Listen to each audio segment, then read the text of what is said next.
night. I greet all my coaches in the house and my esteemed counselors in the making. Thank God for this opportunity to talk about the act of Christian counseling. My topic is a bit broad, but I'll try to be brief as possible. So Yes. we talk about the act of Christian counseling. So there are two keywords that I want to define before we get into the matter. The first word is act. What is an act? An act is a skill at doing something. And an act can be acquired or it can be inborn. That's why some school of thoughts hold that leaders are born. Some other ones say that leaders are made. So the other word I would like to also define is counseling. Counseling is the ability of managing other people's emotions through skill. And also, counseling can also be said to be the process of talking about and working out your problems, be it personal, psychological, or social, through the help of a counselor. Now, having defined these two terms, I would like us to look at the concept of Christian counseling, which is supposed to be Christian-based. We have other different types of counseling. But we are talking about Christian counseling, so it must be word-based. The duties of a counselor. Duties of a counselor, the counselor must be able to clarify the issues on ground. So the counselor must be able to know his or her duty before getting into the matter, which is clarifying the issue on ground, throwing more light to the problem that is before you, helping the counselee to see the situation in which they are in, or creating awareness about the situation in which they find themselves. And the counselor equally must be able, at the end of the day, refer the counselee or the client to a clergy if, after analyzing the issue, it is purely spiritual, because it's not every problem that is at the level of the counselor. Then we will be able to get into the goals of a Christian counselor. The goals of the Christian counselor are to facilitate behavioral change. That is managing their anger, managing their emotions, and letting them see what they are in. So the client's ability to manage, the counselee's situation. The client's ability to manage the counseling situation will give them the ability to be able to look at the problem differently, look at the problem with, probably with a positive eye. So the counseling must be able to enhance ability to cope with the situations. Because there are some situations that the counseling may not be able to avoid, because in life there are just some situations you just have to go through. So at this level, you should be able to maybe pray with them, and it's a kind of grace impartation so that you can help them, live with the situation, because they just cannot avoid it. And the counselor also must be able to help them to promote decision making. Sometimes they are in front of the counselor because they have gotten to that place of taking a decision and they really don't know exactly what to do. So after exploring the issue, clarifying and throwing more light to it, then they'll be able to know the particular decision they are supposed to take. Now, counseling has stages. We're going to look at the first stage, which is the initial disclosure or building a relationship. That is the first stage. That's where you're still identifying or getting to know the people who are before you, getting to know your clients, getting to understand their problem. And this particular stage involves active listening. Yes, it involves active listening, because it is only when you listen to them, then you'll be able to know the problem that they have. Then the second stage is the process of accessing the problem at hand, which is looking at the situation trying to get to the root cause of the problem. What ignited the problem? What stirred up this anger in them? How did the problem come about? So and then you find out why, let them know why they are feeling the way they are feeling. So by the time you go through this process and get to understand, this is the core of the counseling, you get to understand the issue.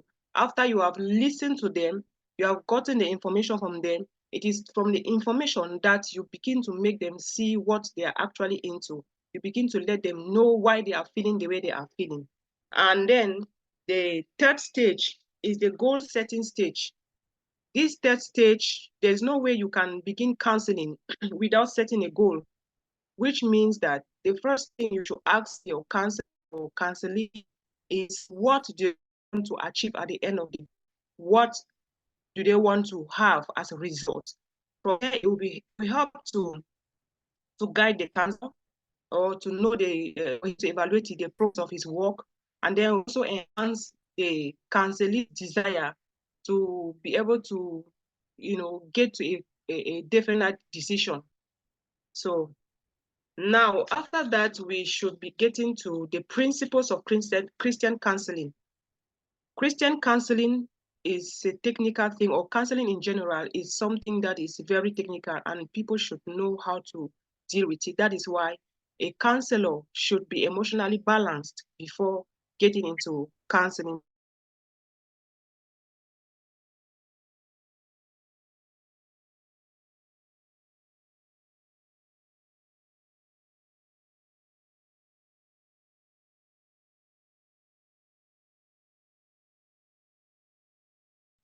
The counselor must let the counselee, have their place, or which means at the end of the day, they should have the say in their own matter. You cannot just be a dictator, you talk and talk and talk, and then you draw your conclusion in the matter that they are putting before you. Have a empathy, which is the ability of the counselor putting his place in the shoe of the counselee, so that they can better understand what they are feeling, or why they are feeling the way they are feeling. So you can also know how to better handle their situation. Then we have judgmental, which is a key point too. You cannot counsel people by judging one side. You must be able to create a balance. You should be able to understand, and that is why it's important to listen to both parties, so that you know how to handle their situation without, letting your emotions weigh on one side. So you have to be about also confidentiality, which is the one I should say it is top on the principles of Christian counseling, because most people are not reaching out today because they are afraid of their information flying out there. They are not reaching out because they don't want, especially the women, for example, want their husband to even know that they have confided in somebody out there, because even not the husband. So the counselor must be highly confidential, and this to build trust in counseling, or build trust in the counselor itself. So we also have the aspect of respect of professional boundaries. The counselor should try as much as possible to stay on key. He shouldn't extend to get into matters that have not been exposed to him. Try to counsel the clients based on what they brought to you, and not extending and getting to other issues that were not exposed to you. And we also have cultural sensitivity.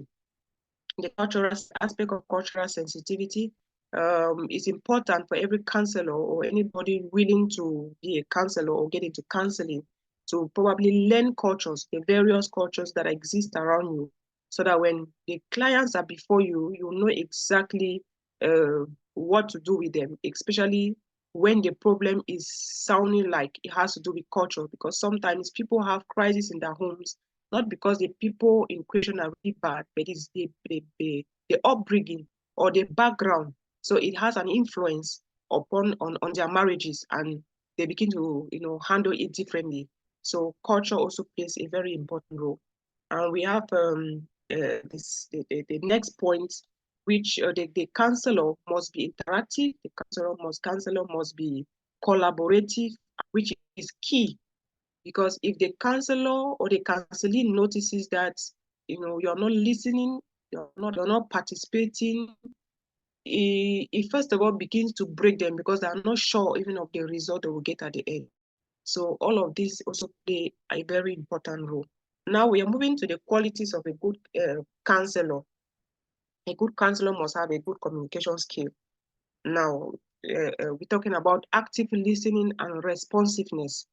So the client or the counselor must be able to listen to the counselee, because as a counselor, one of your key job is to listen, because some people come with problems and it's not like they don't even know what to do at the end. They just want to be heard. They just want to speak out. So you must be able to be patient enough to let them express themselves, and you should be able to listen to them. So we have also the ability to interpret the information. As a counselor, you must be able to interpret the questions or the information that is before you so that you can rightly ask the right question or the appropriate questions, because the questions that you're going to ask them will be derived from the information that you will get as they talk to you. So it's important to have that ability. We have patience, which I've already mentioned. You must allow the clients time to articulate through their thoughts and their feelings. Sometimes, like I said, they just want to speak out. So you must give them time. You don't have to be in a hurry. That's why every counselor must not be in a rush when they are doing counseling. So you don't do counseling when you don't have enough time. You don't do counseling when maybe you're not also emotionally balanced. Maybe you're disturbed, you're worried. Create time and be sure that you are okay to be able to receive them, so that you can give them time to express themselves. So that is also another point. And we spoke about empathy, which is repeating itself, the ability of you putting yourself in the place of the client so that you can be able to feel what they are feeling, so you can know how to draw a conclusion at the end of the day as far as their problems are concerned, or the solution to the problem that are concerned. In as much as you don't have a right to take the final decision when it comes to their problems, you can only expose their problem, you can make them see what they are going through, but you have no right to take a decision as far as their problems are concerned. They decide for themselves. Then we move to the approach to counseling. There are various approaches, or we call them therapies or methods to counseling. We have the emotionally focused method, which in this method we identify the root cause of the problem. Why is feeling the way they are? What triggered the problem? What brought them to you in the first place? What got them to this place where they are? So you begin to solve the problem, looking at the root cause of problem. And we also have the positive psychology method, which you base your attention on the character strength of the client, the positive moments, the advantages. You help the client not to look at the negative aspect of whatever has been happening, but on the focus on the positive. So that way they'll be able to, build back their relationship and probably move on. Then we have the imago, which is a Greek word, or it's a Latin word, which means image. Because some people are going through challenges in marriage because of their background too. The images they had from childhood, probably they grew up in their homes, they saw their parents, the way they did with marriage, and the thing has been, there's an image that is kept in the mind and it is playing. Maybe the father never treated the mother properly, or the mother never treated the father properly, and that image is there. And so each time the image pops up, it is implemented before they know it. And then it begins to play negatively on their marriages, which is also a point to consider. And the counselor should be able to take note of that and know exactly how to help them out. And we have the intimacy enhancement process or therapy. Yes, this therapy only comes in play when you notice, or the counselor notices, that the problem at heart is a problem of infidelity or intimacy. So when it is this kind of problem, you apply this principle, which must also be applied with a lot of wisdom, a lot of wisdom. So I think I have exhausted my list, but to conclude, I think there's the one more process is the individual counseling method. Yeah, because sometimes the counselees are not willing to meet. They're not willing to come together in front of the counselor. So the counselor is forced to attend to both of them separately. And in some cases, even one party may not even want to show up at all. So God will still have to give you wisdom in order to know what to do.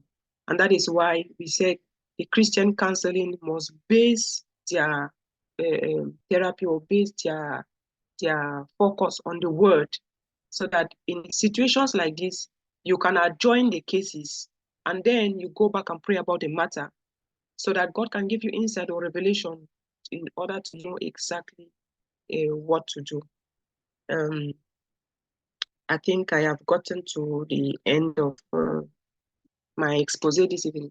Thank you very much. Like I said, my topic is broad, and in order not to take too much time, I try to summarize so that I finish on time. Thanks. Thank you very much.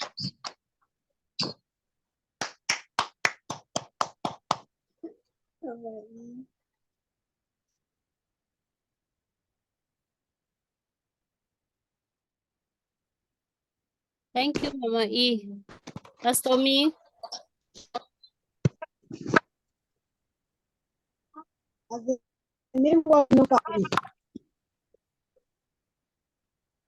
Sorry.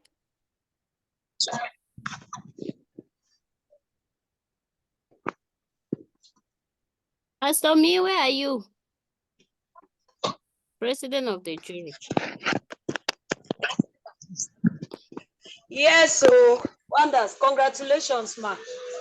Hey, that topic is a topic.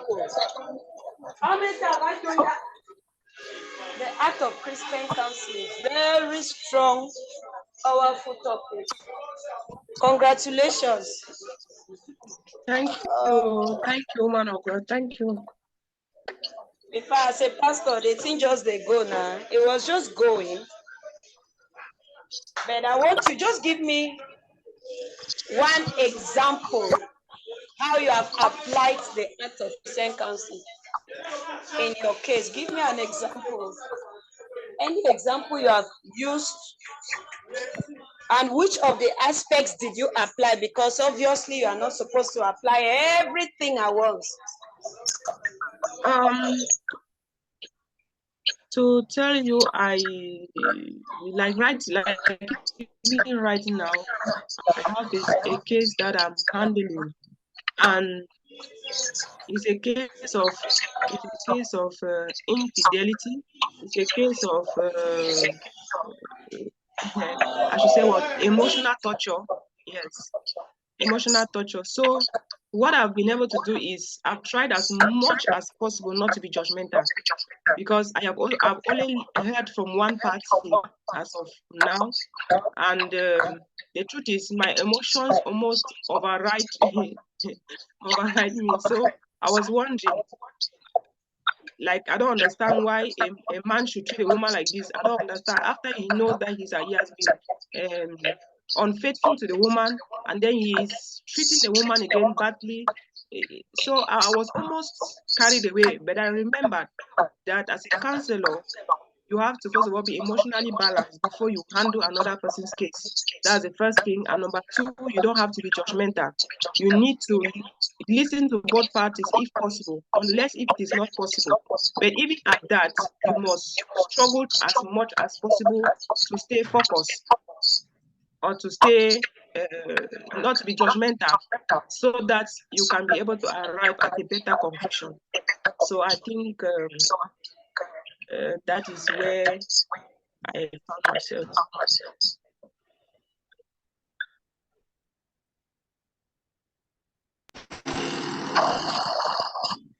Wait, did you succeed or you are still working on it? I should say I'm still working on it, but I'm just trying to say that at least I've been able to apply some principles that should help me arrive at a positive answer or at a good conclusion, because my emotions were already almost overriding me. So that is just it. I'm still working on it because I need to still meet the couples this weekend.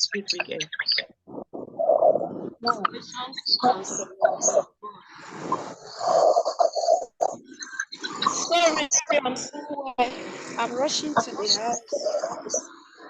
Congratulations. And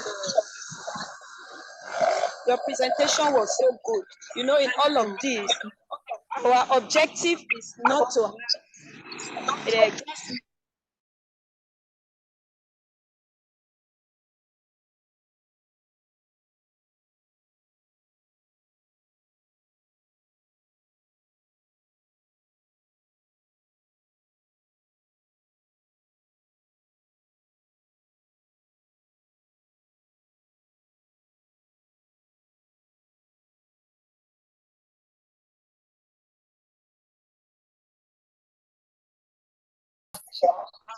Yeah, sorry, I only joined midway.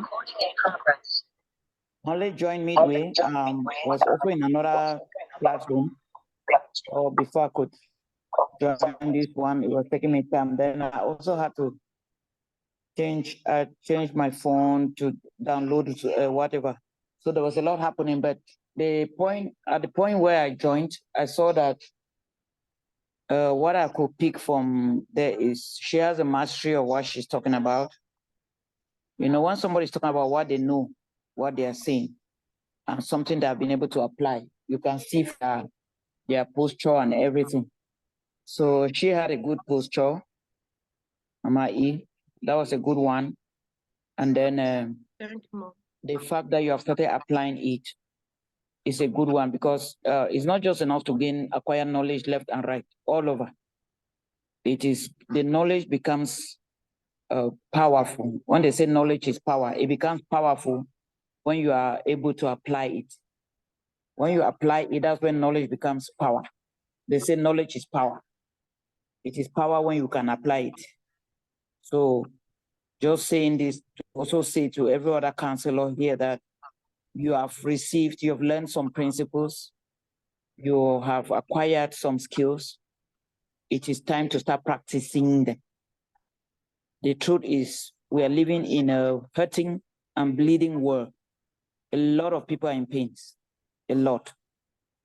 And so what I want to say is that let's work in collaboration. Mama E, you can have somebody even that comes to you in church and you refer them to one of your colleagues here in class that, okay, talk with this person. You refer them. You understand what I'm saying? Somebody has a mastery of their own area.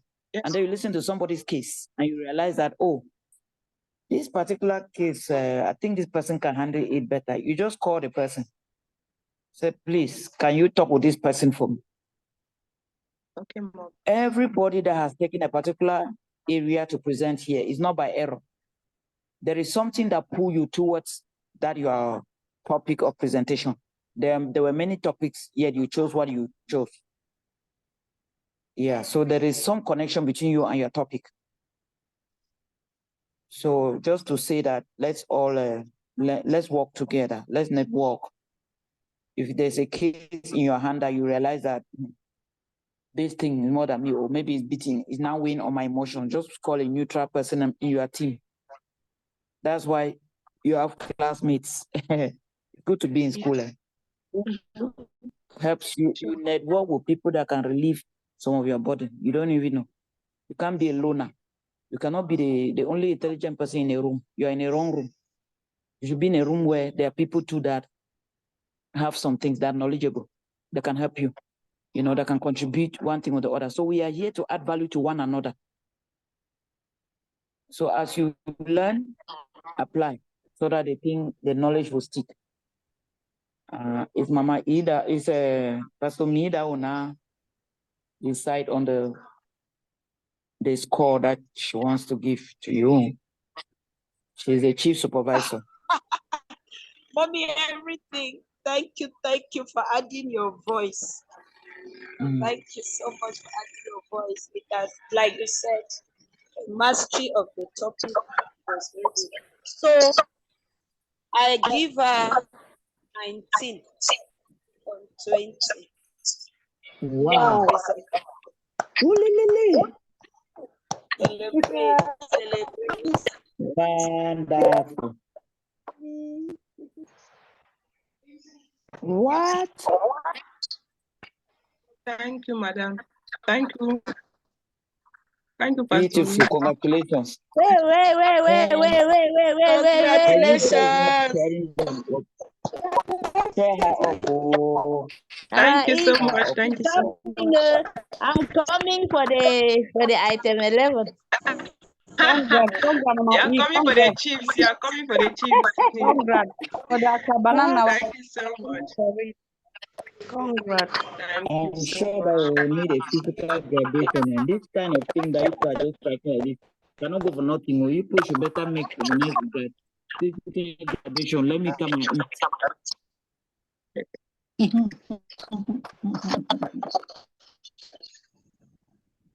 Nana, do you hear me? Yes, so mommy, we heard you. We're already thinking about it. Mommy, you know that your desire is already in instructions now. What you desire is an instruction. Mommy, this graduation even we should wear a rubber. Yeah, I I'm will not do talking. this graduation Okay, no. See, the last phase, you people wear up. You wear up the last phase. You wear up. That would be a for real one. You wear up because you would have done your course. You would have done it for 1 year. You realize that? You would have done a 1 year course. Do you realize? Like joke. You are the chosen ones. When I say chosen, is that we are just giving and giving and giving. You people will finish by the time you say a certification 1 year. You will look at yourself and be thankful. You'll be happy with yourself that you started it. You know, not everybody that starts a thing like this takes it to the end. It's by the grace of God that you continue and you continue and you continue. So let's keep moving because it's getting better and better. The next phase, you people will be happy that you did it. It's another level. Don't worry. That one, the packaging. That one is going to help you to package you. That means not only will you know more of the skills of a council, but you also know how to step in as a councillor, show up as one, start impacting people as one, yeah, and start making money as a councillor as well. That's right, Mom. So everything that you are investing in, you should be able to make something out of it. You invest in this course and finish 1 year. I'm telling you, by the time they're talking 2025, if I will win now, no one talk about now. Let me just allow you to talk. Because there is a way that you will package what you are learning and also be of use. All right. So I don't know what some other person is supposed to present. Who is number how many? Mama E and number how many today? Were you the second or the third? I was the second one. Let the third person show up to you. Who is the next? Who is it next? Mabia, you are muted. We can't hear you. I'm the third person. Okay, has Carol presented? Yes, mommy. Okay, that's good. Pastor Me was there now for you. Did they give you a marks? Who was there? Pastor D was there? No, it was Pastor Me alone. Okay, but Pastor Me gave you a mark now. Yes, she gave me 17.5. What? Yes, sir. Yes. The stardom in this class of Fiona.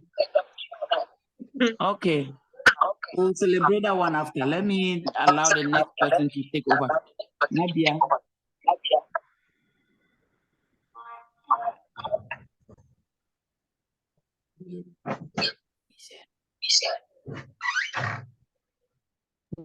Over to Mabia.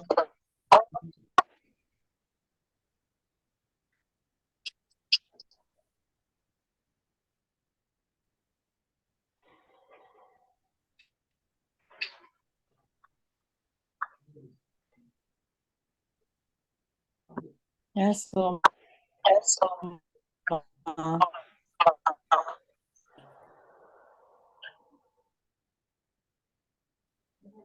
uh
Mommy and me, I'm not getting anything.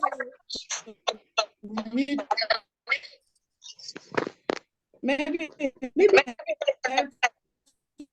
Maybe she should. Are you people hearing her, or is it me that has network problem?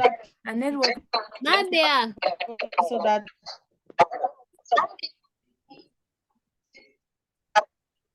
Nadia, Find a way please, to. can you change your position? We are not getting you. It's shaking.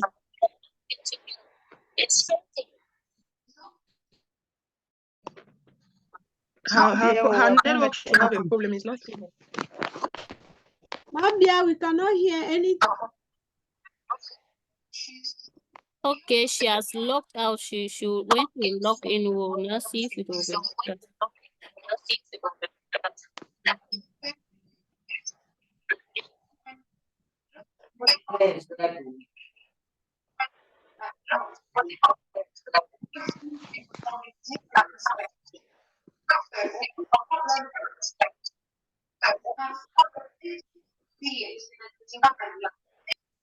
Jury members,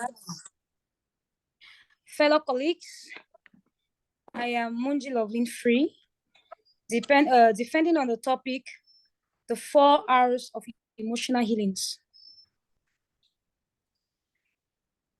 I chose this topic because as a minister of the gospel, I have come along hurting people who are struggling to get God's blessings, forgetting that they are limited because of what is within them. You know, the Bible says in the book of Mark 7:20, when you read from verse 20 to 23, you understand that the Lord said, what destroys a man is what comes out of the man, not what goes in that man. So I see many hurting people, many people who are emotionally broken, seeking God's face, wanting to be blessed, wanting to be favored. Meanwhile, they carry the solution to their problems in them.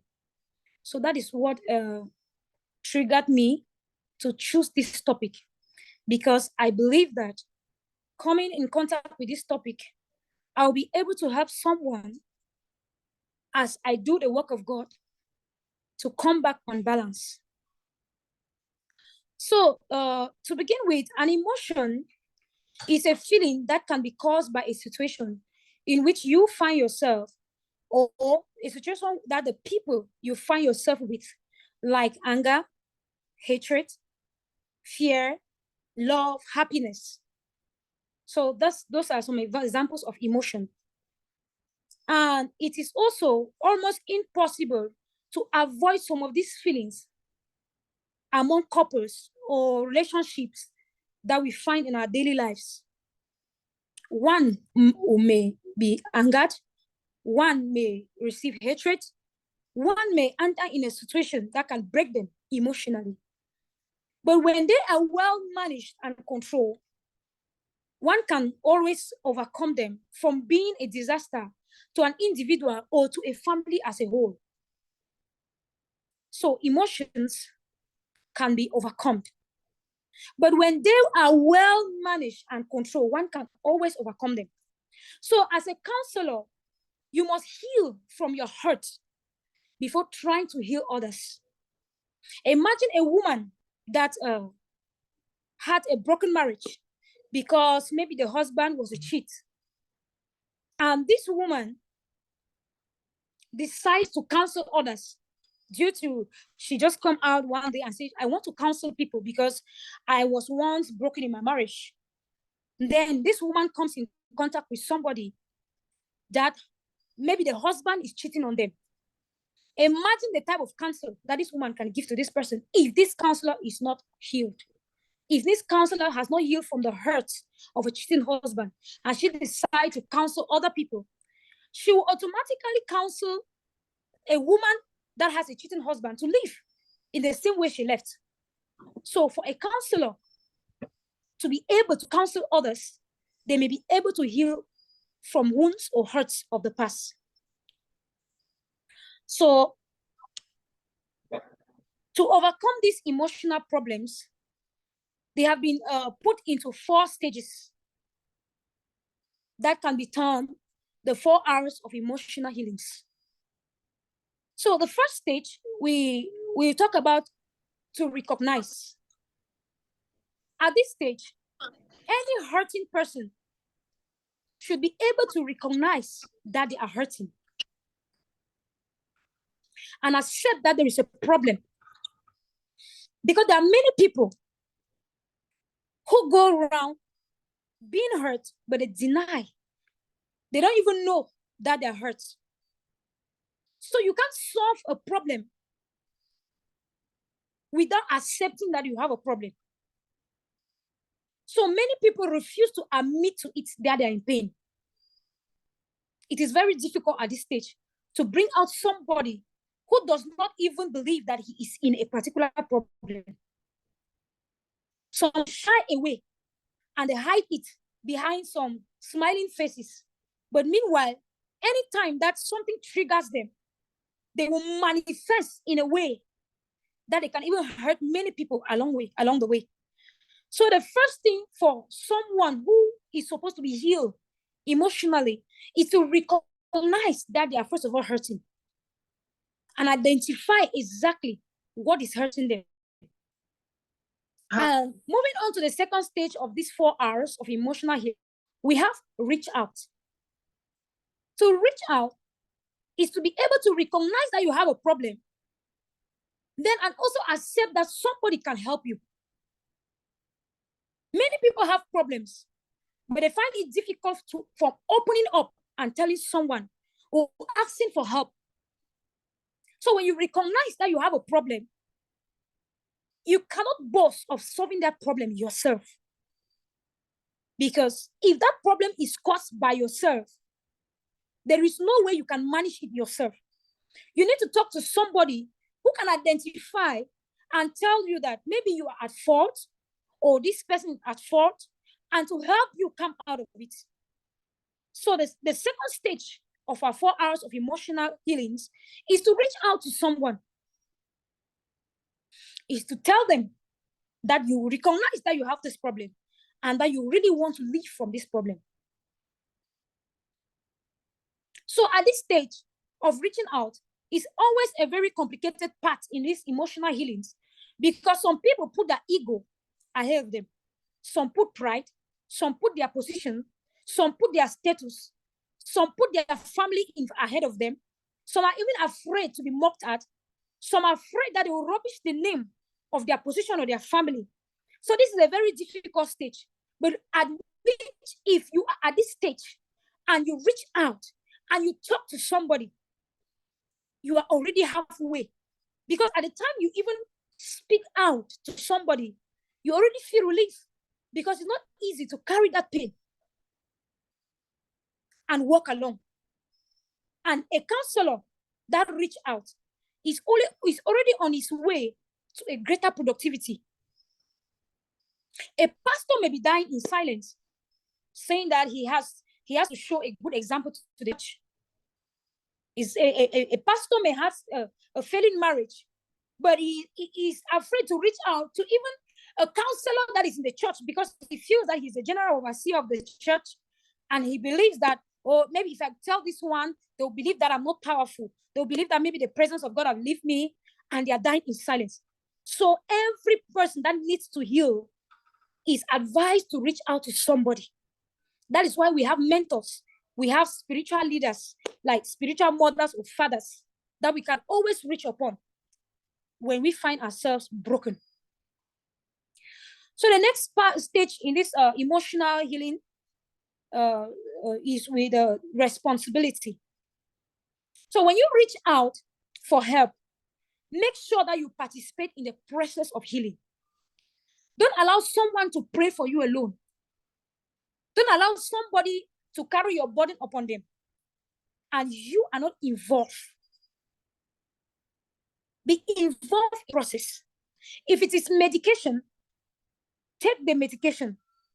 Don't say that will it heal. Don't say that will it work.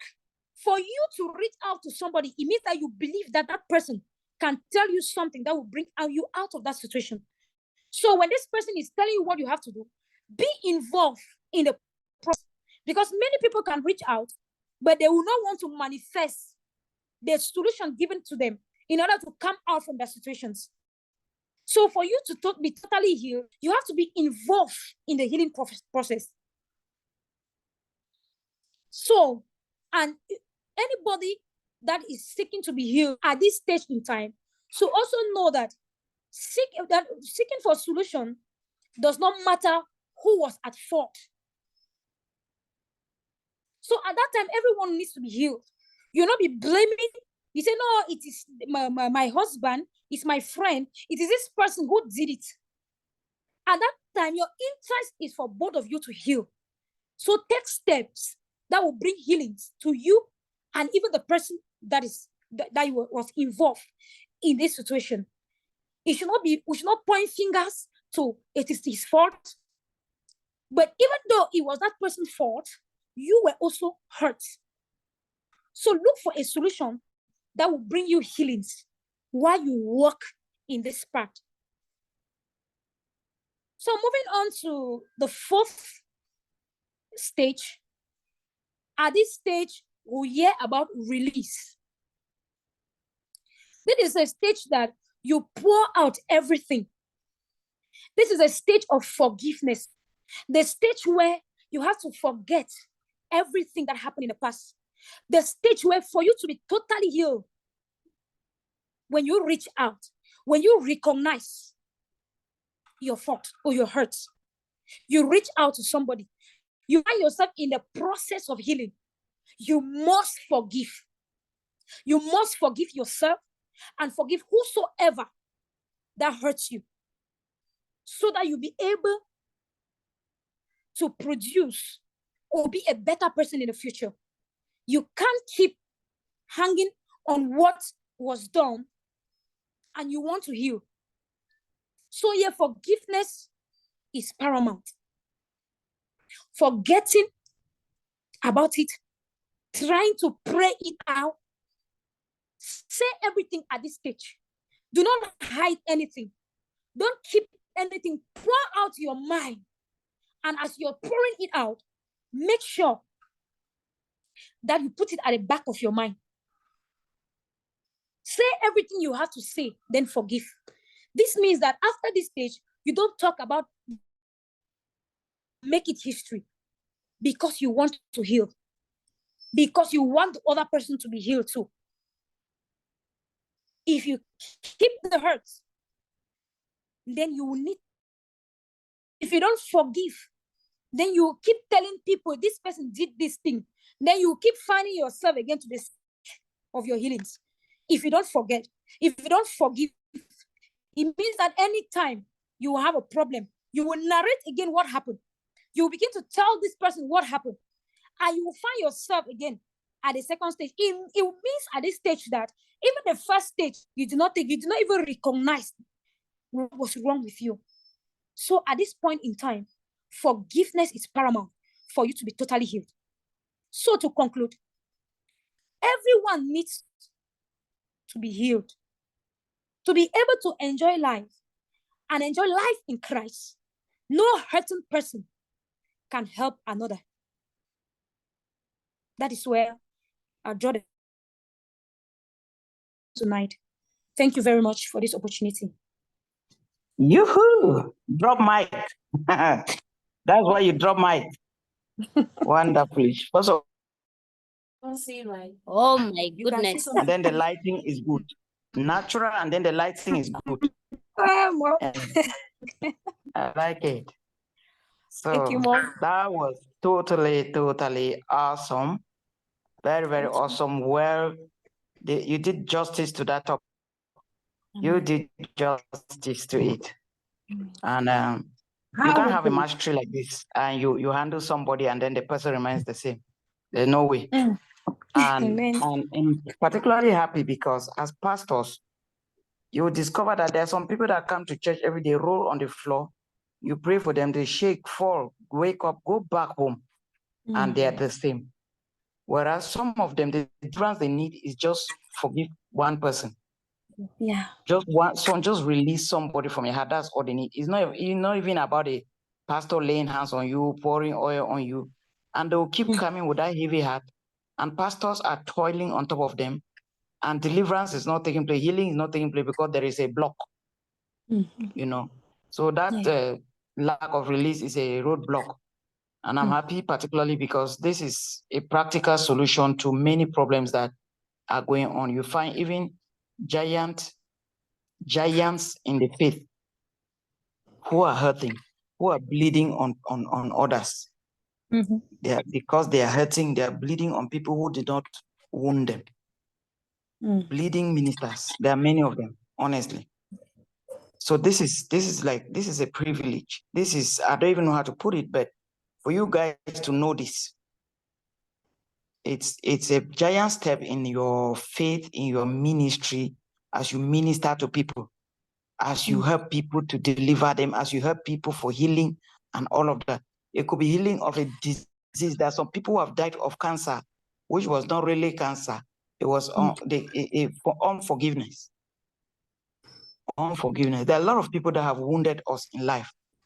But you know, when I come across teaching like this, there are some people that I said to myself that these ones, call them to do all of them. But when you are healed, you take your phone and just call them and say, hey, how you doing? You know, and then you discover the thing has just faded. It is gone.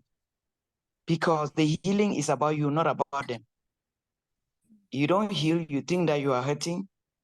And, you know, like we say, unforgiveness is like drinking poison and expecting your neighbor to die for you. You are the one taking the poison, so unforgiveness is poison. Particularly your subject, your everything, your topic is one that I know that the body of Christ really needs. It's so bad. Like we need it. We need it. We need it. And I'm happy that you have debunked it. You have done justice to it very, very well.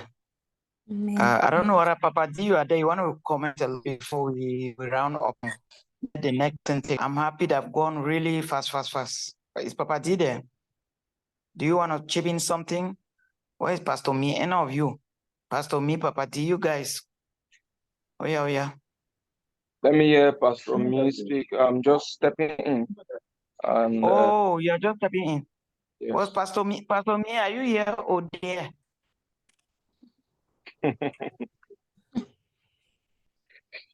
Pastor Me is there. She's not here. Anyway. Let me say that. Yes, Papa D. I like her passionate communication. And Uh-huh. when you listen to her, you can easily draw or get to understand that she's speaking from a burden, because you can never be a solution to what you don't have burden for. Whatever you don't have burden for, you'll be passive about. So, and I think it's the second time that in her presentations, in the first model, I remember mentioning that during her presentation, she was presenting, there was no light that day. And she was using the light of a phone or whatever to present. But there was that passionate communication. So whatever cannot move you, cannot move your audience. And whatever cannot touch you, whatever has not touched you, you will definitely not be able to touch your clients, to touch those that come to you. So you will never be able to create impact on that. So I like the transition.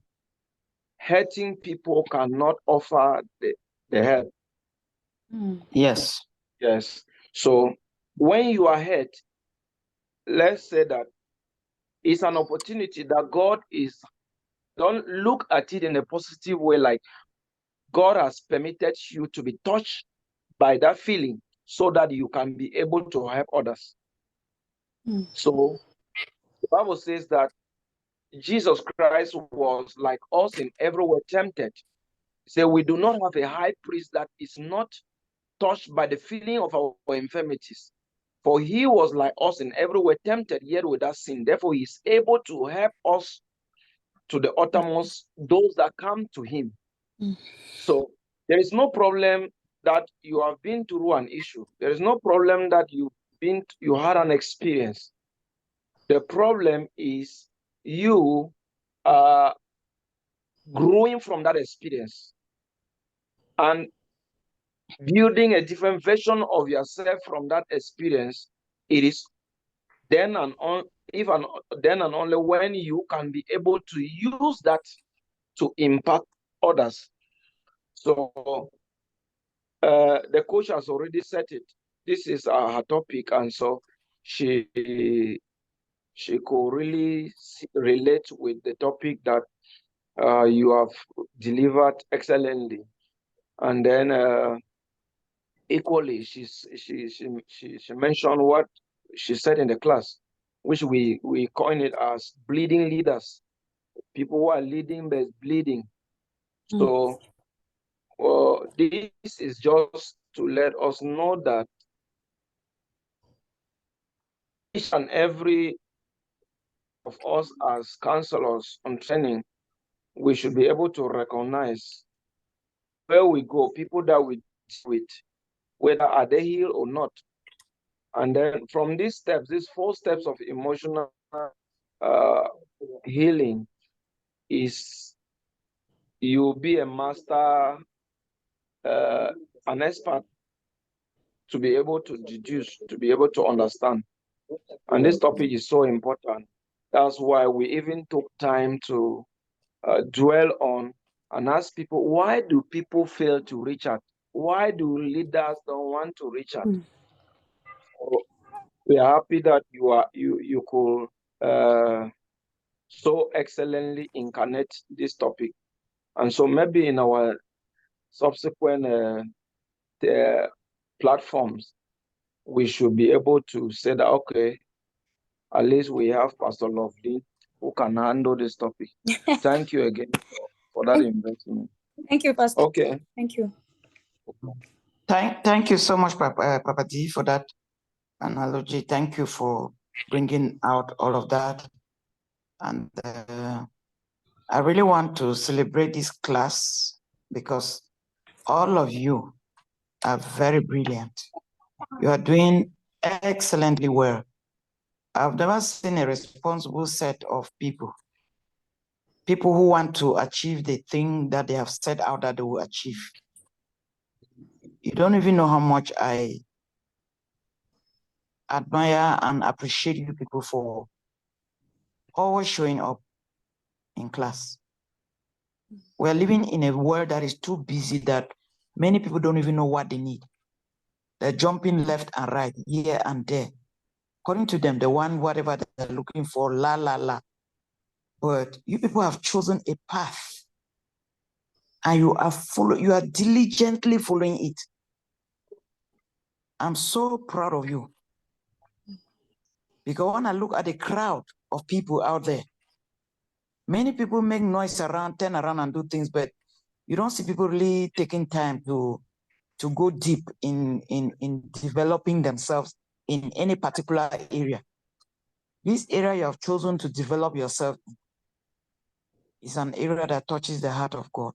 I believe that you will not go unrewarded. Just the fact that you are building yourself, not only for yourself, but in order to build others, in order to help others out of pain.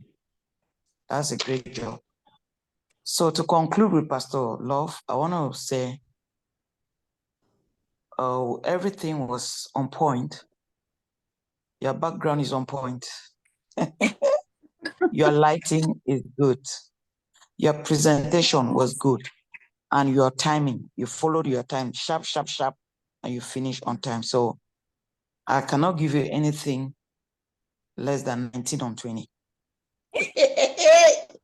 Mommy, you are talking my mind. Congratulations. Mommy, I'm there. Oh. Thank you. I thought that you are tuned. No, I was there. It's just that my phone, I was hearing you people, but I was not seeing my screen again. Uh-oh.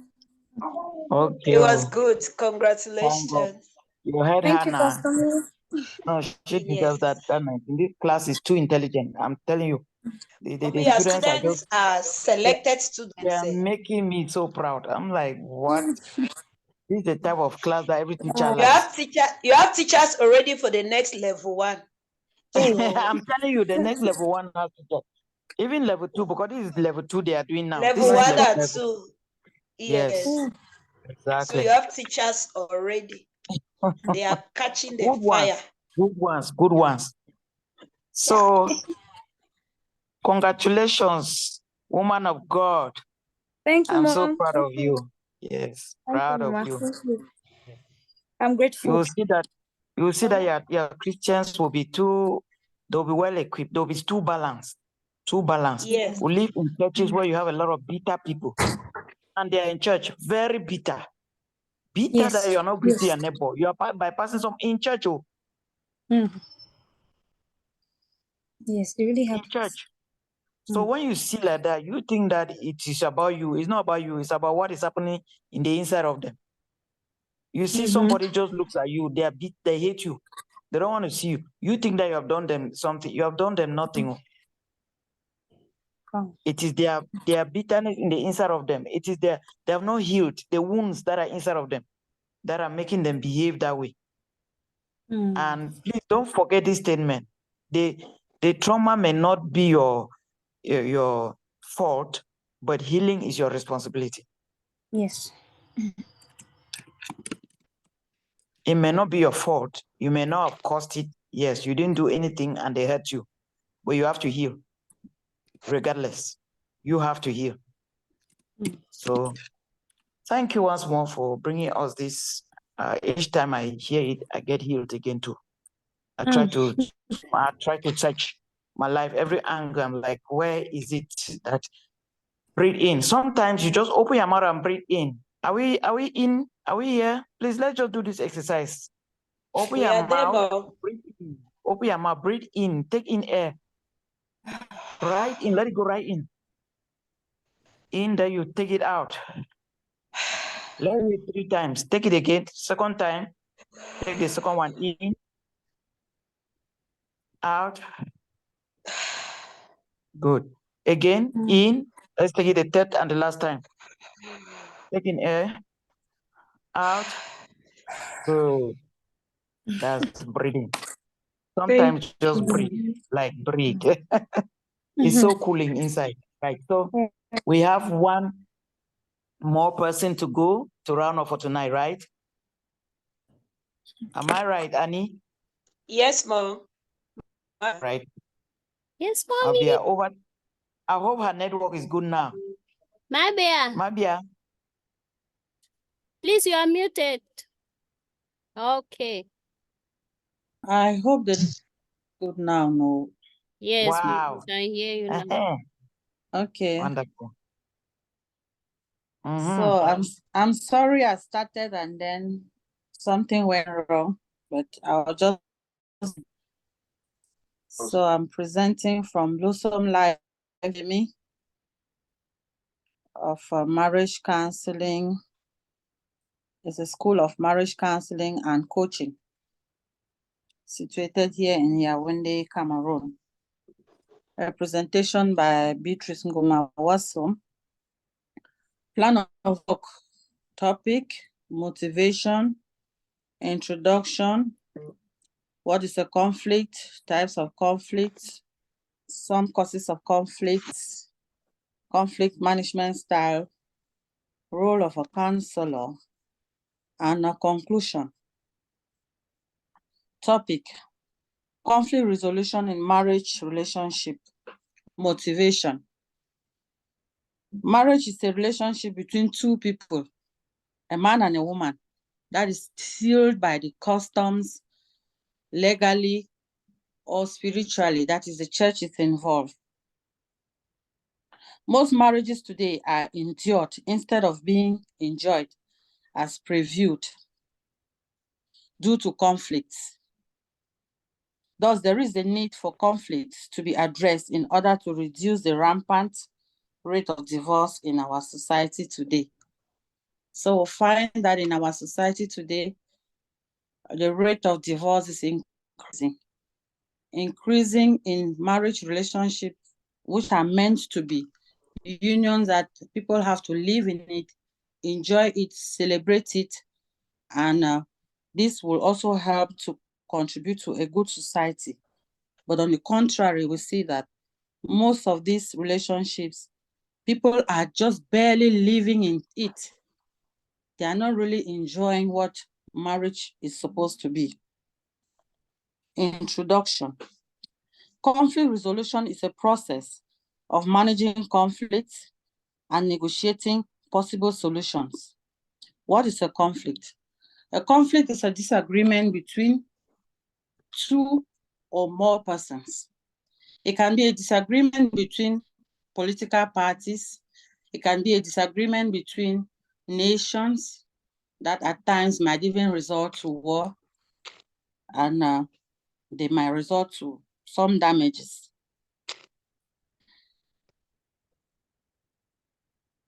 These conflicts could be as a result of differences in thoughts, attitudes, the way people understand things, and even the way people perceive things. Most of the time, conflicts do arise in relationships because of some trivial issues. For example, you have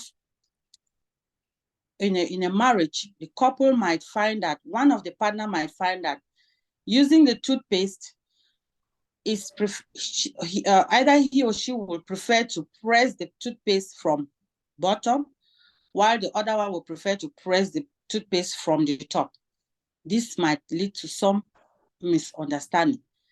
The other one will be insisting that this should be done their own way, or his or her own way. And these are some of the trivial things that usually maybe lead to conflict in marriages. Types of conflicts. Conflicts are usually unavoidable. They are natural and they are beneficial.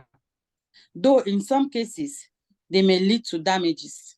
Like in the case where I talked of a conflict maybe between nations where they disagree, they might lead to war where it will lead to destruction of human beings' properties.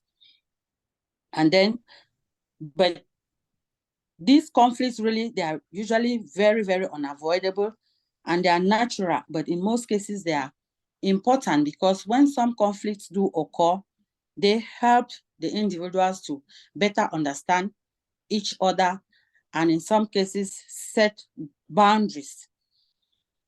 So in this presentation, we are going to discuss two types of conflicts. And these two types of conflicts include functional and dysfunctional conflicts. In functional conflicts, people have two opposing goals that can be resolved by a compromise. That is, in a functional conflict, the two partners, they have two opposing goals, but they find the need to come to a compromise so that the relationship can work better. So in this kind of functional conflict, they usually have, it usually end up in the benefits to the whole relationship. It leads to growth, it brings about deeper understanding, and it also improves communication and progress towards achieving their goals. And then we have dysfunctional conflicts. In dysfunctional conflicts, people can't work together to attain their common goals. These usually have consequences such as the partners develop a feeling of low esteem. There is hurt, there is stress, there is frustration. Because in this kind of conflict, nobody wants to give up. Nobody wants to compromise. Every person or each partner wants to hold on to his own standpoint. And at the end of the day, they start having this feeling that either they are maltreated or they are not wanted. Some causes of conflicts. Lack of premarital counseling keeps most couples ignorant and unaware that conflicts will arise at some point in their relationship.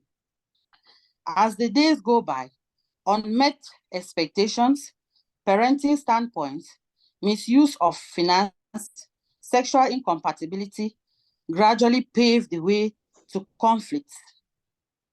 When we look at some of these conflicts, if I pick a simple example, usually in courtship, the way the partners to be usually behave, most of them hide their true characters. They like behave in a way that they just want to make sure that everything is good, perfect, so that they will be seen that all is well and they will come together as a couple. And even during that courtship, if maybe the female has to meet, they have a rendezvous with the male, they will make sure that they will do their hair, they will do their makeup, they are looking good, they're always on time, they're always smiling. You don't see any negative aspect in any of them. So they are like trying to show that all is well. But by the time they finally come together and they start living together, then their true characters start manifesting. And when their true characters start manifesting now, you begin to see that there are certain things that some of them cannot bear. Like my professor, Pastor Me, will say, the angel that you thought God has given you suddenly becomes a Jezebel. You begin to ask yourself how you came about all of this. So these are some of the causes of these conflicts in most cases. It is in the midst of these frustrations, in the midst of some of these frustrations, they may seek help. At this time that they will seek help, because before they even seek help, some of these conflicts usually manifest showing some red flags. And these red flags are usually what? You find that there is absence of communication in their marriage. You start having a negative response during communication. At times, you hear quarreling, and at times you even hear fighting. They get to the point of fighting. Most of the time, we usually hear this in our neighborhood, where people actually quarrel at loud voices. They even shout at each other. They even fight. And these are some of the red flags that are already indicating that this marriage needs help. And when these red flags continue like this, what happens is that some of these couples, or most of the couples, what they do is that they try to manage these conflicts. They try to manage these conflicts on their own by trying to involve some of the conflict management styles. And some of these conflict management styles, they are what? They include avoidance, they include accommodating, they include competing, they include collaborating, and compromising. In avoidance, when conflicts do arise, usually this case is common between the young couples. They try to avoid the problem. And when they try to avoid the problem, they avoid the problem with the hope that the problem will be solved with time. And then at times, since they are young couples, the female will want to just keep quiet under the pretext that she is being submissive. So they try to shy away from the problem.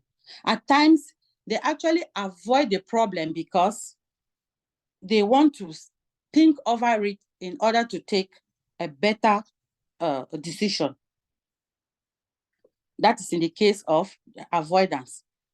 And then at times also, they are also afraid that if they attack the problem, they might even maybe aggravate the situation, so they prefer to just keep quiet. The second management style that couples use to try to resolve their problem is the accommodating style. In this accommodating style, one partner let go his or her priority in favor of the other partner. This accommodating style is usually common with the peace lovers. Since they are always seeking for peace, they will prefer to let go their own goals in order to follow the goals of their partner so that peace will reign. And then we have the next type of managing style, which is the competing style. This competing style deals with win-loss.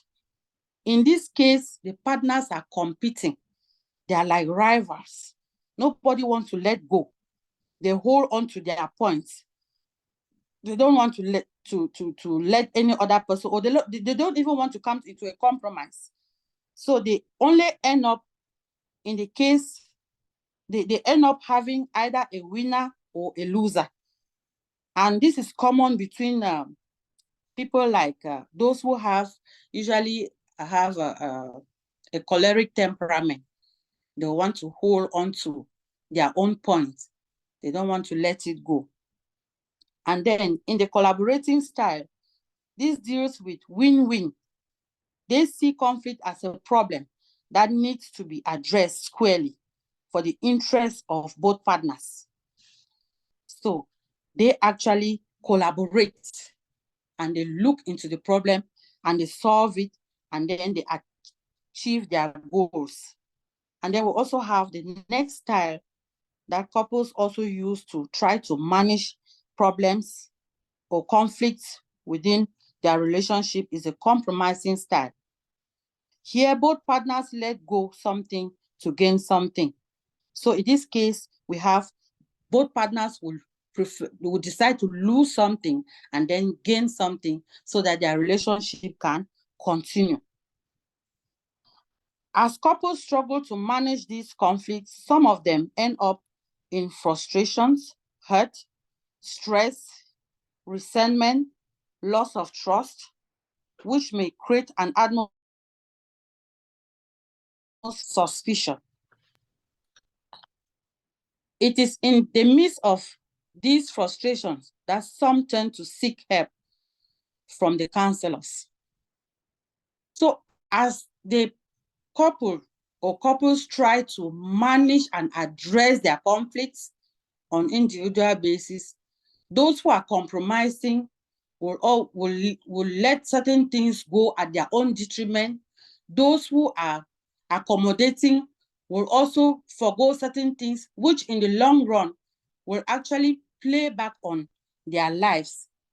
So they manage this, but at the end of it all, they usually end up in frustration, because it keeps building gradually as the days go by. And as they get older in their marriages, it becomes a time when they will just explode. That's when you start hearing that they say, this woman is talking too much. This woman has no respect for me. It is because they have tried in so many ways to accommodate, to manage some of these conflicts by themselves to no avail. And then they just explode and they start talking. And it is at this point that these couples, some of them, I say some of them because not even all, some will not even think of the help of counselors. Some will now seek help to even get the help from counselors. So at this point where they are coming to the counselor, what do they expect from the counselor? They're coming to the counselor expecting the counselor to give them a solution to a problem he or she, counselor, was never there or never knew the cause of it. They come to the counselor at the point when they already have their standpoints. Some, at times, even in their mind, they are already prepared that they want to leave the marriage. Some, they'll say, as the French people will say, sagat, sagat. So they are coming out to the counselor now just to help them push their points through so that they can get what they want. Now, let's look at the role of the counselor in all of this. Generally, counselors work with people experiencing a wide range of emotional and physiological and psychological problems to help them bring about effective change and enhance well-being. So as a counselor, we will both work and talk the problem through. So when they bring their problems now to the counselor, what the counselor will do now is, even though they're expecting the counselor to either take on their side or follow them to take their decisions, but the role of the counselor here is to help them together so that they can walk through the problem and then they see where they can make amends and then bring possible solutions for the marriage. So as a counselor, once I notice the early red flags of signs in a relationship, I will go in for early intervention in order to prevent conflict from escalating. Most of the time, if counselors, like in church groups or in family meetings, or maybe in the society with people who are close to you, you can realize that this is not living well. Maybe they have some problems from some of the red flags that you can notice. And then you can be of help to them if only they come to you. So if they present the problem to you, you can call an early meeting intervention so that you can help together, you people resolve the issues. When the situation is almost running out of control, I, as a counselor, will call for separate meetings.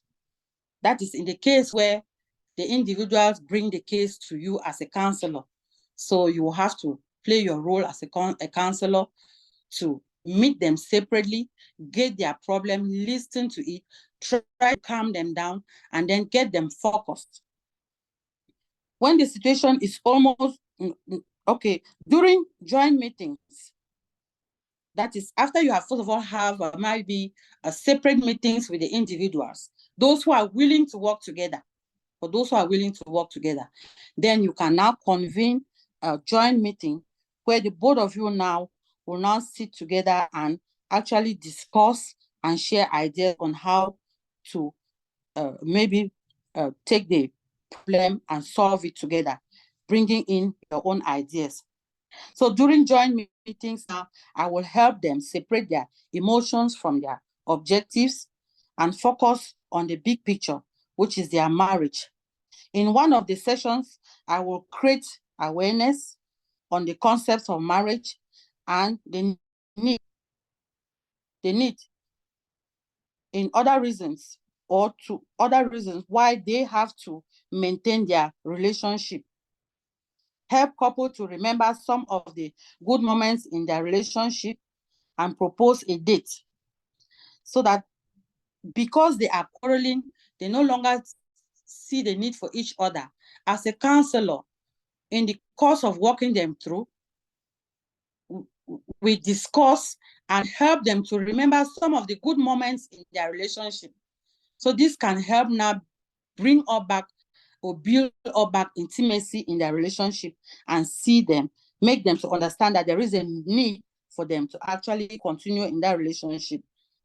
We also help couples to remember some of the good moments in their relationship and propose a date. We can also ask them to go out for a date. And if possible, as our professors mentioned, we can help them, invite them out, keep them company. And then as a solution, using Abraham and Saul conflict resolution method, we will together work out a possible solution. If one of the partner turns down the counseling session, then I will proceed with individual counseling, because in most cases, some of these people who are running to counselors may need just somebody to listen to them, to hear them out. So when they actually speak out, explain their worries, they might get better, and then the counselor can give them some advice and they will be all right. So individual counseling can also take place. Conclusion. Proposed recommendations. 1, the 3 Ds in preventing conflict. Couple decide to apologize to make their relationship work better. They discover what triggers conflict in their relationship in order to avoid it. They determine what action to take to foster relationship for better goals. 2, assistance in other domains by either proposing them to psychologists, depending on the situation at hand, or to those, or to spiritual mentors. And 3, there is going to be a follow-up program to ensure that lessons learned during counseling are applied. This is the end of my presentation. Thank you for listening.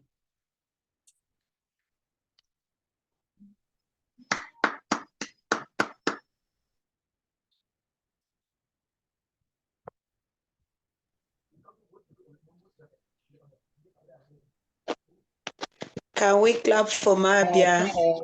In this class. Where are the people of this class? I'm not hearing the And you people are just keeping quiet. I was trying to Did you realize that Mabia just presented? Our own Mabia. Congratulations.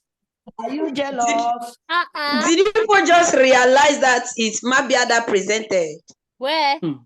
Our very punctual Mabia. Okay. In fact, Mommy, over to you. Okay, over to me. Yes, ma.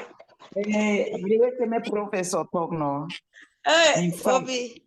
Mabia has scattered the tables. Oh, yes, scatter the table.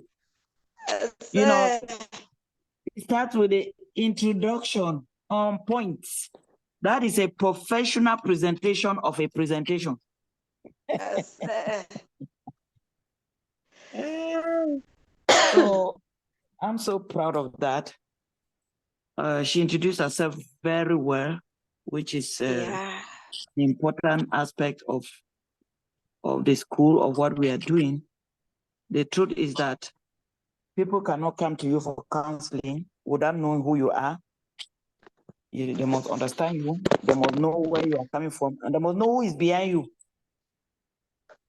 They must know who is behind you. Who, you know, just like somebody will tell you, I came from Harvard University, and then now he gains credibility for that because Harvard University is a credible institution. When you say you are coming from there, you have just told them who you are, in other words. And when it comes to people looking for solution, people are always looking for the best. They're always looking for the best. So that introduction, I want to talk more on the introduction and to say that it was well done, well done. And then the way the way she organized her work from one topic to the next, one item to the next item, it was so well organized. So you can see in her presentation the type of personality that she has.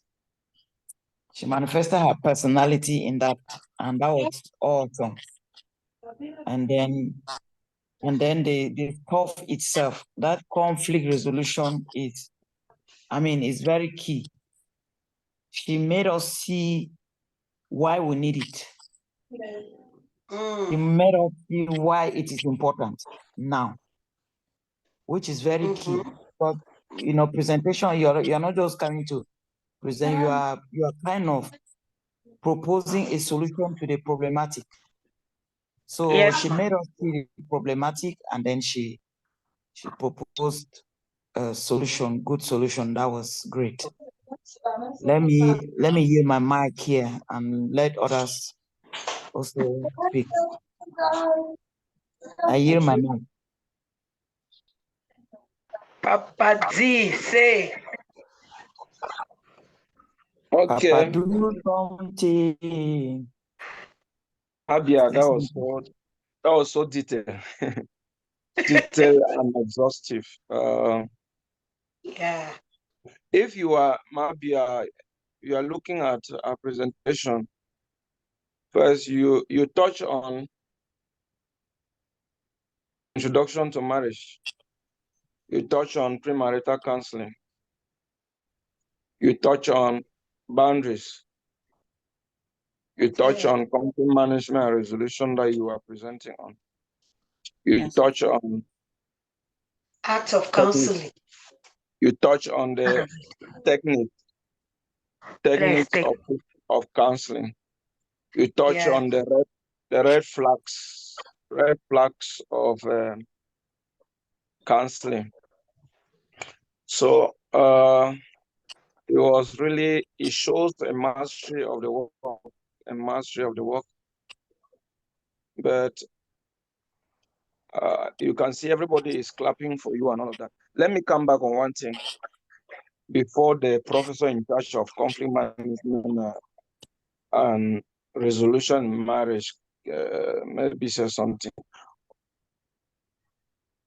Domestic violence is the highest form of conflict management or issues of conflict in marriages.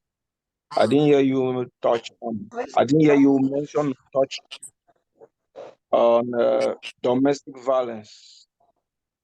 To you, one may be the major issues of domestic violence, and how can domestic violence be handled?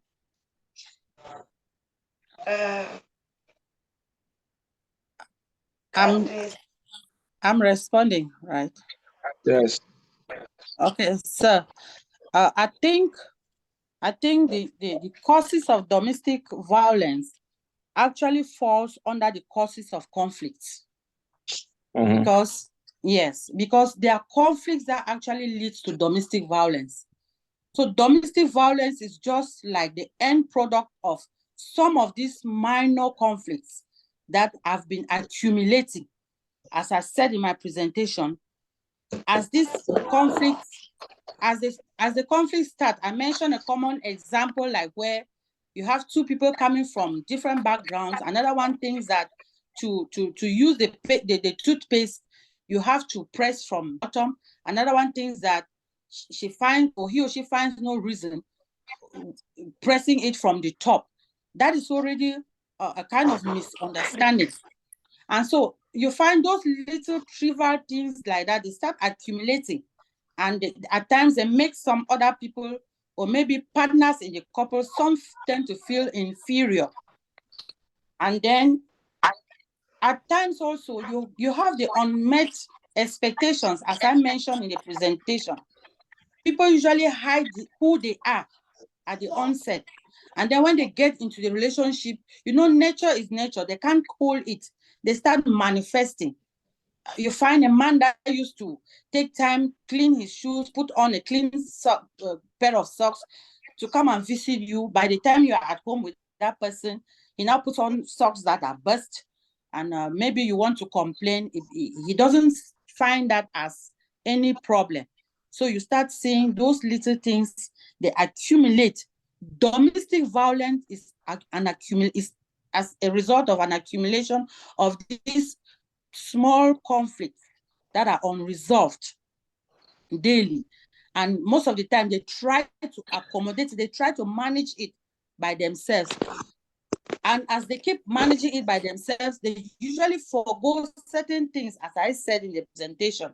So at the end of it all, they end up with frustrations, and the frustrations will lead to what? They are stressed up, they have that sense of resentment, and then they become bitter, and before you know, they start fighting. That's domestic violence. I mentioned that we usually hear in our neighborhood where people quarrel at loud voices and they even fight. So the cause of domestic violence is an accumulation of these conflicts, small conflicts that end up with frustrations. Okay, so how do you handle that? As I said, in a relationship, we have the red flag signals, because these conflicts, they usually start gradually, and when they start building up, there are red flags. Like, first, there is that lack of communication within couples, and then you find that they quarrel, and then responses are always in negative tones. So when some of these red flags are noticed, maybe by the couple or one of the couple, and they carry it to either those who they look up to in their marriage, they usually call them their mentors, or they take these problems to a counselor, then we can quickly identify this problem, and then we bring a halt to it from the red flags. Okay. The presence of conflict in a relationship, or whatever level it may be, can it be an indication that the two people were not meant to be together?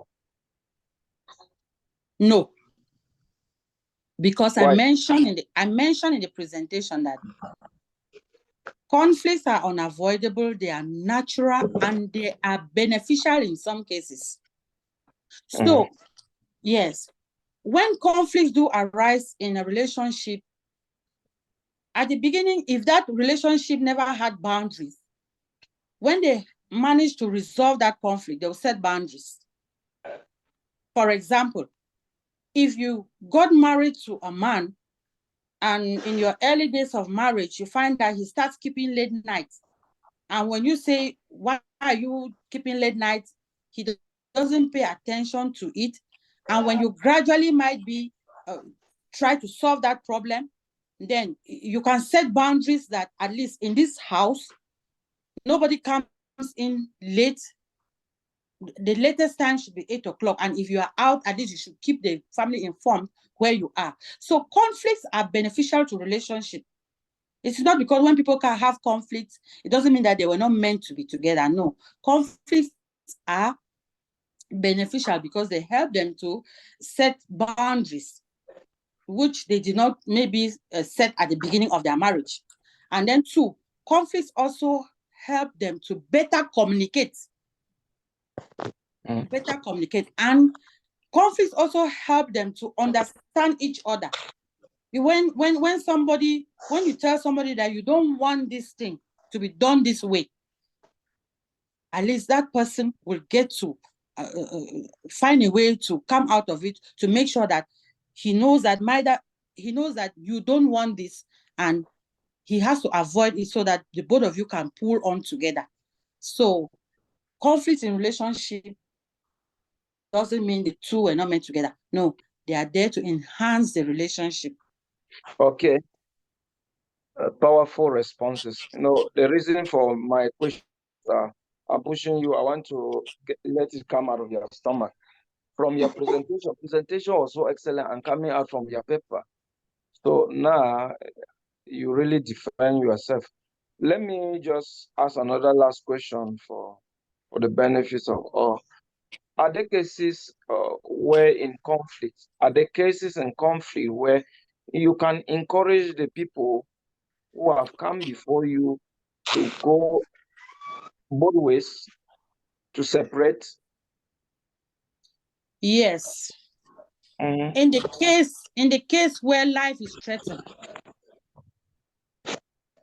Yeah. In the case where life is threatened, in the case where the health of the individual is threatened. Let's take this common example.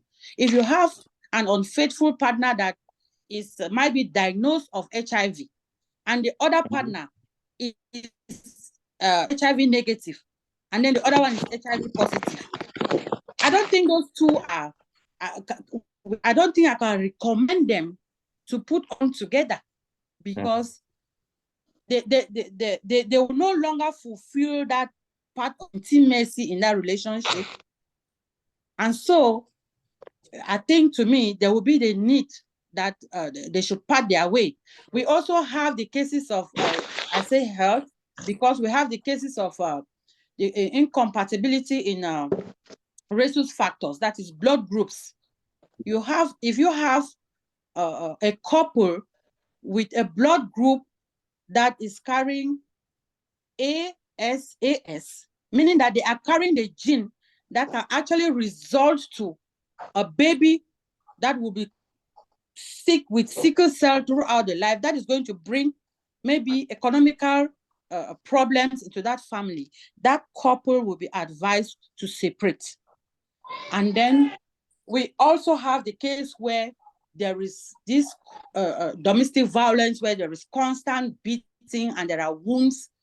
And I think those relationships can be advised to, we can put a halt to that kind of relationship. Okay, thank you very much, our conflict resolution minister. That was so great. Thank you. Let me hear Pastor Mirabe. Papa D, what is it I want to finish my my person? Maybe Ashia. Papa D wants to you to teach. If you are really the teacher, congratulations. And everything well said and done. Papa D, thank you for those questions. These things should be practical. They should.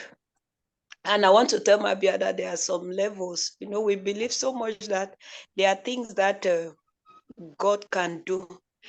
Extreme cases. If two people are married and they are HIV, one is having HIV. HIV nowadays is the least of the problem for people to divorce, please. So they cannot, they can manage it. There are things that they can premaritally can be stopped. Okay. Premaritally it can stop. Like you talk about blood, you just tell them that please don't enter that marriage. We're talking about the rhesus factor and the gene and all of those things you are saying. So in conflict resolution, like generally you have just answered as Papa D said, all of these things are the outcome of conflict. Domestic violence, outcome of conflict. Divorce, outcome of conflict. All. People have refused. They enter, they seek counseling, they come at the IC. I always call it my term. I say the ICU. ICU. Yes, so it makes it difficult for the counselor. I just pray God will help us, because a lot of conflicts are going on in marriages. By the Spirit of God will help us to identify some of them early and deal with them. Congratulations. I will not talk too much, but Whatever you have, I'll have my plus 0.5. So, mommy, over to you. Give the math because I have plus 0.5 for Mabia. In agreement with Papa D. 19. Papa D, I agree. This is your best student. So, I give 19. hey, Mabia means So that you you can have add your 19.5. Then you can add your 0.5 there. Congratulations, Ma. Thank you, Ma. There is something you have encouraged us a lot, at least throughout. You have really encouraged us, encouraged me, even as a teacher, that you know that apart from Anita Makan should be there every day, Mabia always tries to be there no matter what. It shows that amongst all now, you have your course that you teach. So, because well, different teachers. So you are not these things are not said from the head. Because that's why you hear Papa D asking questions and every other person. Ever from you, how did you succeed in such a situation? Have you had it? Because nobody gave anybody a topic. You people took your topics. And then at the end of the day, I want to say congratulations to you all. Me, thank you so much for this school. It is you I'm saying thank you. I want to say thank you. You are teaching us. Everybody is doing well. Everybody in this school is doing well. Mommy, God bless you. We keep working and we keep having the best version of us. For those of us who are in any way bleeding, our healing is continuous because emotional teachings will not, we cannot do development and we remain safe. Mommy, I beg come again. I made this school no close. One No close. way. I beg come again. One session again.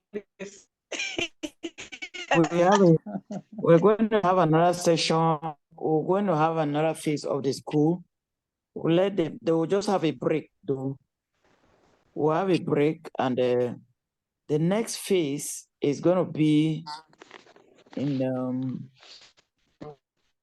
is Papa D, when did we say the next phase is going to begin? So we had mapped out everything for the year. Because we dragged this one, we took it this far. Yeah. Normally we should have ended since. Yeah. But Yes. You anyway, we'll communicate it to you guys. We'll communicate with it. You'll get it anytime that you're going to start.